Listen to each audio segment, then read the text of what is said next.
Welcome to Formosa Dream Chasers. We're your hosts, Mary Ann and Qing'en. Please join us as we explore the journeys amazing people take in pursuit of their dreams. And get insights from their experiences. Let's hit the road. And get started.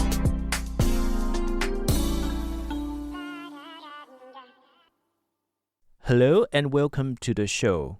Last week, we spoke with Michael Huang, co-founder of the Lizhe Community School, about his journey into community building and environmental education in Yilan. This week, we continue our conversation with Michael as he shares more about the school itself and other initiatives he has launched with his partners. Let's shift from historical background to your own project. Would you tell us more about the Lizhe Community School? So, how did you start that community school? How did you secure financial or human resources to keep it moving? So at the beginning, the teachers invite us to join this program. Although we discuss all the activities with the teachers, and the students also call us community teachers, but I think I was more like a student at the moment. But then this program in the school has been stopped. Oh, it stopped already. Yeah. It's but the teachers they want to keep doing this on the weekends. So that's how it like switch to like community center. Before it was still the school teachers, they kind of manage everything. But then when they cannot do it in a school, they want to keep doing this with us in a community. So we think if we are going to do this, we should get sponsor and fundings. So that's how we started to get fundings from the government. Me and my partner, now it's my girlfriend, Molly. I invited Molly to come to Yilan to work with us, and she used to work in the education bureau. She knows there are many projects for young people. If we want to do something in the community, we can write a project. So we started to get fundings from the education bureau. At the beginning, it's quite intense. The teachers, they were very passionate. They were volunteering every weekend, and we discussed with the kids, and we interview so many elders, and including their grandparents. Then we collect all these stories and work with the Lizhe Puppet Art Colony. Okay. Yeah, Lizhe Puppet Art Colony, it's a puppet group. They have a art center in Yilan, in Lizhe. Together, we use the stories students collect and make it into a puppet show. Yeah, so that's the first year. We also train the students to share the stories to become like a tour guide. Oh, that's cool. Yeah. But at the beginning, we thought maybe we can train them to just tell stories to like a tour guide. But then the kids actually, they are very creative. They don't share things by talking. They want to create something that's very interesting and cool. So they create an event and invite people to experience it. For example, we play, how do you say that? We do water balls. Water balloons? Water balloons, yeah. 用那个气球装水. Okay, yeah. We throw water balloons because there's a huge ruins in Lizhe. And this ruins, it's because before when they want to build factories here and next to the water resource, they create this event because they want to tell stories that people, there are different sides of people. They want to, some people, they want to build factories, and some people they want to preserve the water resource, the environment. So they have like two roles in this game. That someone will steal your water balloons, and someone will give you water balloons. So and that's also they also create events like a game on the old street to let people know a story of old street by playing games. Not just telling the tourists. They invite them and give them a map and tell them you can go here and here and here, and then you can know more about this place by like playing games.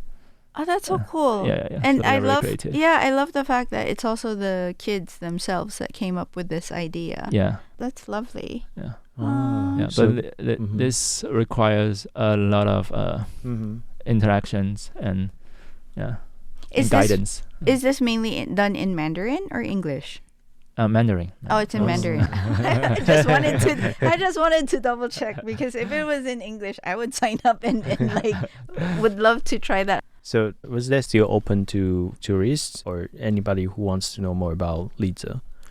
Answering your another question, because you talk about how we get fundings and how we solve our financial problems. It's now we are not charging anything from like local kids, but now we kind of make this into a tour and to invite other kids from different places to come to Lize, to Yilan to experience this. So if the school is coming, if they have a budget, they can pay and they can stay there. We will design some activities so the kids can play and explore the area.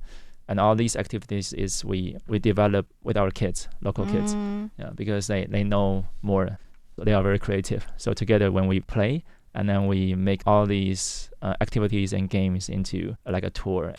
Like there are kids from the US, from San Francisco, from New York. They came to here to do a student participation or exchange. No, they just come here to. I think it's like a camp. Okay. They just came here for a few weeks to know about Taiwanese culture and environment. Okay, interesting. And how long has it been since you first started? Because you mentioned like in the first year, this is what you did. So like from that time until present, like how long has it been? 5 years. I started this community school in 2020. The teacher came to us in 2019, a year before I came back to Yilan. So it started during COVID? Yeah. During COVID times. Oh. Yeah. Was it hard then? Because Taiwan, I remember... It wasn't... In Taiwan, it wasn't like that bad. Okay. Like just some period, maybe like 1 month or 2 months. So you didn't really experience like the lockdowns. You would still have activities going. Like there is like a few weeks lockdowns, I think. And we couldn't go out. But just those times we need to do like online discussion. Besides that, it's quite normal. Okay. And because I'm not Taiwanese, I wanted to just double check what you referred to as community school, different from schools in Taiwan's educational system. Could you clarify that? Yeah, sure. I think every school is different, and also it's quite different now when compared to what I experienced when I was a kid. But I think the regular school, the kids, they don't have much chance to interact with each other, and they don't have much chance to build something by teamwork, because they need to study all these subjects. So I think in community school there are more interactions, and also we don't force anything on them. They although we didn't charge, but also they volunteer to come. So we try to make it interesting, and they volunteer to participate in a community. So they are kind of volunteers. Although we need to spend a lot of time on guiding them to meet different people and to do projects, to build things. Everything they do, they want to do it. In regular school, the students is always students. But in community school, the students sometimes they are our teachers. Sometimes they know more than us, and we ask more questions. The teachers ask more questions than teaching them. So we don't teach them much, actually. We create opportunities for all of us to learn together. But we don't teach, we just invite and we connect people. And we know some people, some elders in the community, and we think, this guy is interesting. So we bring the kids to interview. Or maybe we just go to a student's grandparents' house and then we interview his or her grandparents. And so the students, they are our teachers, and their family, their parents, grandparents, they are also our teachers. Yeah, at school, the teachers are teachers. But in a community school, everyone can be a teacher. Okay. It sounds like we are learning from each other. Yeah. Mutual learning. Yeah, I think it's like traditional way of learning. Like in the past, when we don't have the school. Are their parents also involved in this project? Some. We try to encourage more parents to participate, or maybe they don't have time to participate, but we try to get support. Because if they don't support the kids to come, sometimes they don't want the kids. They don't bring the kids here, and the kids, if their house is too far away, they don't come. Some parents they are very supportive. Some parents we need to visit them and talk about it, because we don't teach subjects. The kids come here, they just have fun, but they don't see the progress at school. So sometimes Yeah, sometimes they don't see the progress in grades at school. So which is very important for parents. Yeah. They always want to see a grade. Yeah. So some parents, they understand and they participate a lot.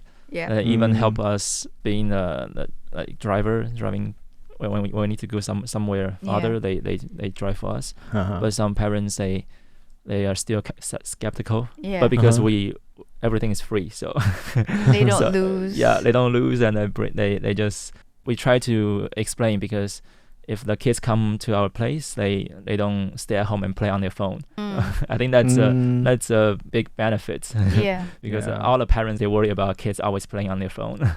Yeah. Also, I think it's great that the kids get the chance to interact with other kids. They practice their social skills, and they get the chance to make friends, which I think is also quite important. Yeah, and also friends in different ages. Yeah.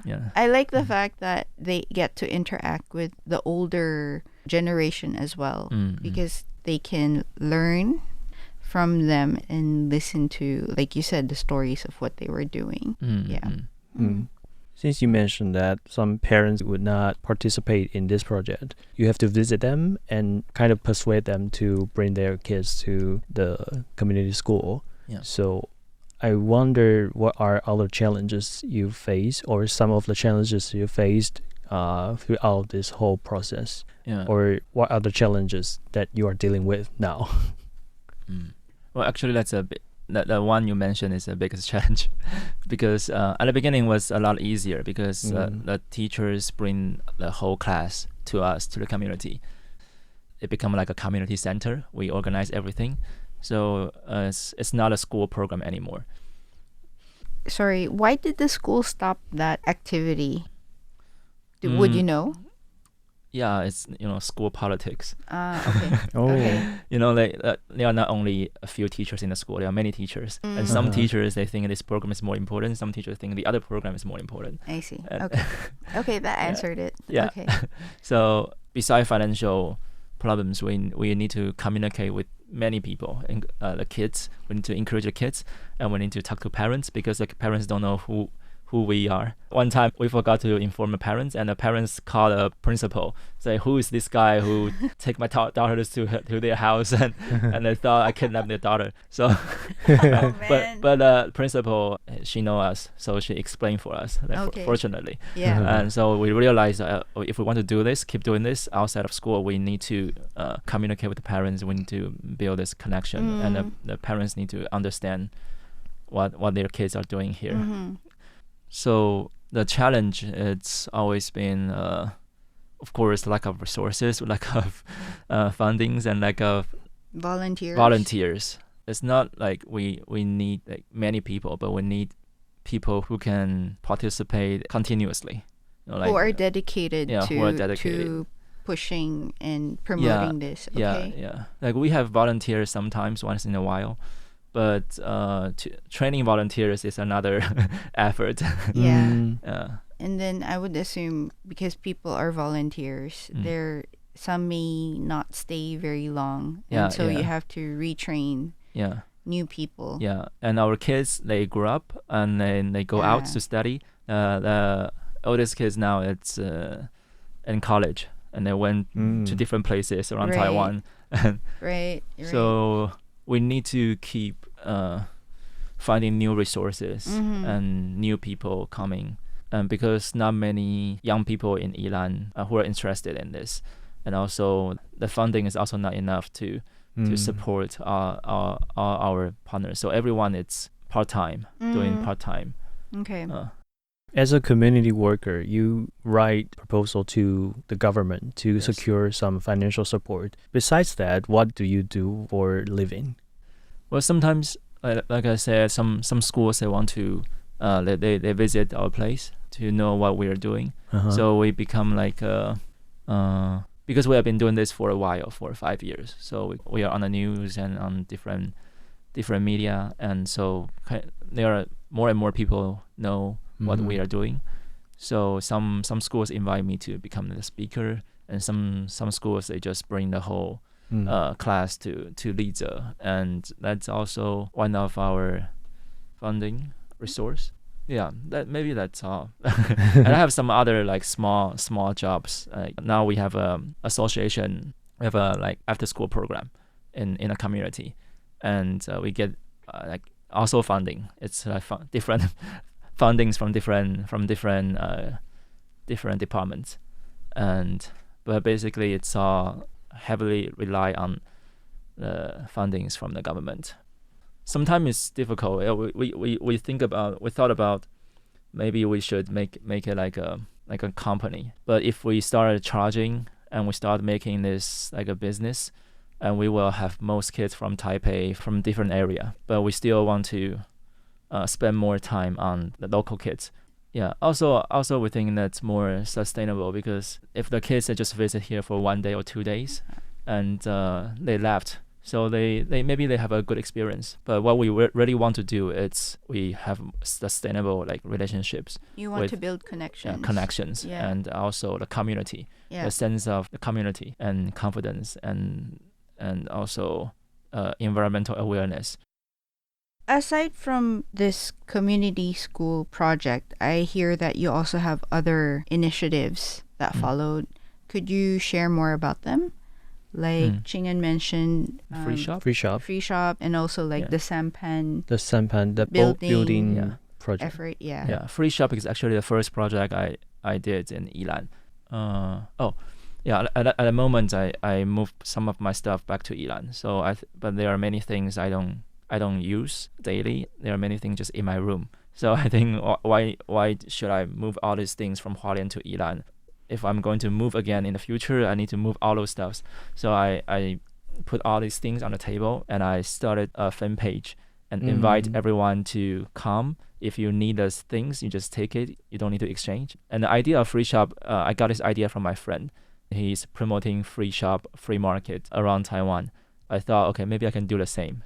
So this table is this magical space. It's where people can put the things they don't need, and they can take away anything they need without exchange.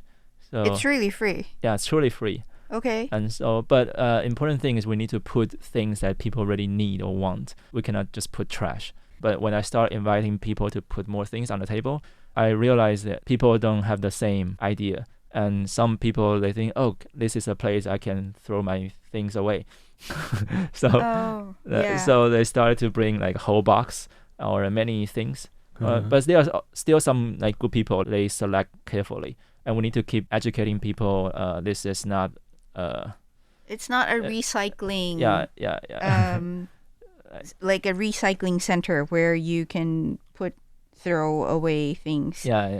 Yeah, so that's why we started another project. We call it Really Free Market, because all the stuff is stuck in our house, and that our house is not at a city center. So sometimes people see the information, they come to our house and take some things, but still it's not very effective. So we with some friends we brought all these things to like public space and tell everyone this is a really free market. Yeah. So everyone pass by and you can look at it and take if you see something. Yeah, if you see something you can take away. And later it become like a social movement in Yilan, and now it's everywhere in Yilan. Everyone can start. Oh, that's cool. Yeah. Before I came back to Yilan, I already do many this kind of community work, and at that time I also know many people and teachers, and also the teachers who came to us to start a community school. She saw what we are doing, free shop. Okay. So they thought, this crazy guy, maybe we can do something together, because that she's an art teacher, and she's also very creative. Interesting. That's all the time we have for this week's episode. Be sure to join us next time on Formosa Dream Chasers, when Michael will talk about a shipbuilding project and reflect further on his experiences in community work in Yilan.